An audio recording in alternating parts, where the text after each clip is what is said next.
Which Boeing airliner is actually the fastest? The massive 747, the modern 787 Dreamliner, or an aircraft you might not even expect? Today, we're looking at 10 Boeing airliners and their representative cruise speeds, from number 10 all the way to number 1. And there's a surprising pattern hiding in these numbers. Some Boeing jets designed more than 50 years apart actually cruise at almost the same speed. Let's start with number 10. At number 10 is the Boeing 737-800. Its published cruise speed is about Mach 0.789.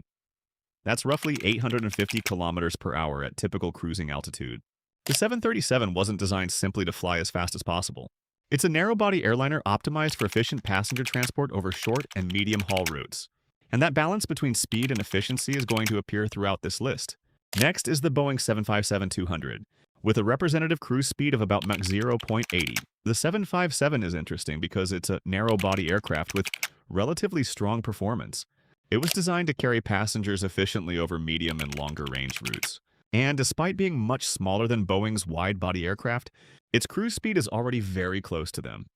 At number 8 is the Boeing 767-300ER. Its cruise speed is around Mach 0.80. The 767 is a much larger wide-body aircraft than the 757.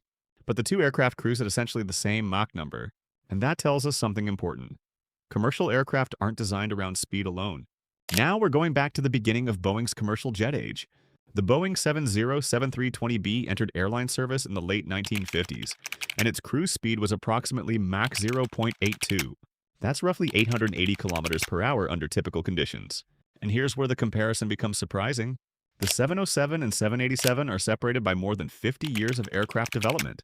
Yet their representative cruise speeds differ by only about Mach 0.03.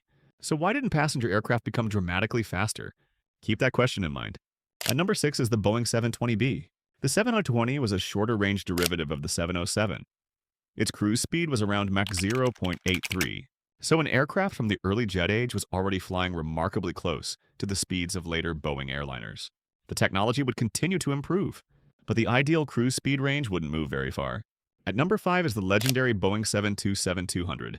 This three-engine jet could cruise at roughly Mach 0.84. And that's impressive when you consider when it was designed. The 727 entered service in the 1960s, yet its cruise speed is in the same general range as much newer Boeing wide-body aircraft. That's not because the 727 was technologically equivalent to a modern 777. It's because high subsonic commercial aircraft have a relatively narrow economically useful speed range. Now we reach one of Boeing's most famous long-haul aircraft. The Boeing 777-300ER cruises at about Mach 0.84. That's roughly 900 kilometers per hour at altitude. Think about that. The 777 is a huge twin-engine aircraft capable of carrying hundreds of passengers across oceans. Yet its cruise Mach is almost identical to the much older 727. So what changed over those decades? The answer isn't primarily speed. It's efficiency, range, capacity, and capability. At number 3 is the Boeing 787-8 Dreamliner. Its representative cruise speed is approximately Mach 0.85. That's only around Mach 0.03 faster than the 707. But that doesn't mean the technological improvement was small. The 787 combines advanced aerodynamics, extensive composite construction, and modern engines to achieve greater efficiency and long-range capability.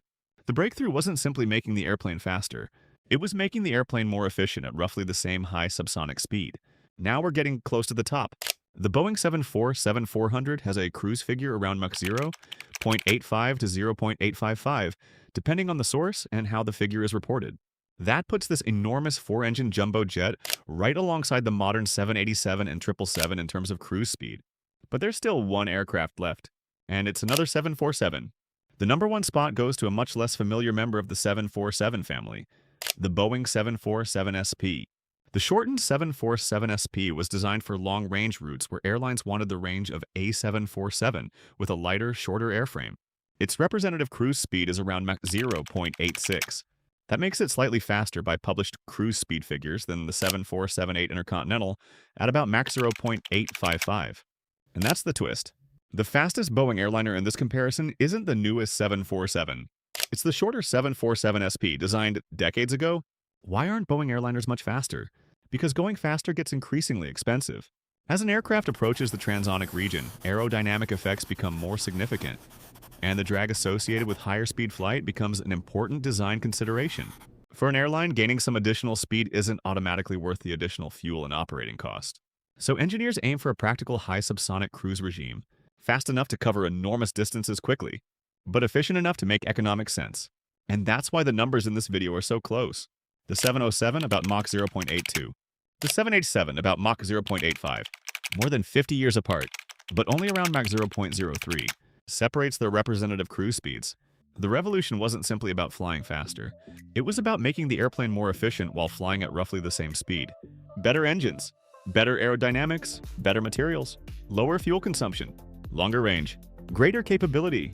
So when you look at the evolution of Boeing airliners, the most impressive change isn't necessarily their speed.